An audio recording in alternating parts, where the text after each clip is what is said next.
Vilkaise sänkysi alle. Löytyykö sieltä tavaraa? Entä töitä? Eikö? Nyt katso kaapistasi. Ei vieläkään töitä, vain lisää tavaraa.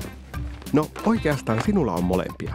Katsohan, tavarat ovat yhtä kuin joukko kotitalouksista löytyviä esineitä. Joskus sitä tavaraa ei enää tarvita. Hetkinen, ei enää tarvita. Eihän se niin voi olla. Koska muistathan ne työt, joita etsit, niitä tosiaan tarvitaan. Ja ne ovat löydettävissä sinun tavaroidesi avulla. Meidän tehtävänämme on avata nuo työpaikat. Ja kaikki alkaa siitä, kun sinä lahjoitat tavaraa paikalliselle Goodwillillesi. Näin me sen teemme. Kun sinä lahjoitat Goodwillille, me myymme lahjoittamasi tavarat tarjotaksemme työharjoittelumahdollisuuksia kotipaikkakuntasi ihmisille. Joten yhdessä Goodwillin kanssa autat työpaikkojen luomisessa.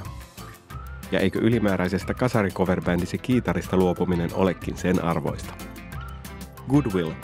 Lahjoittamalla luot työpaikkoja.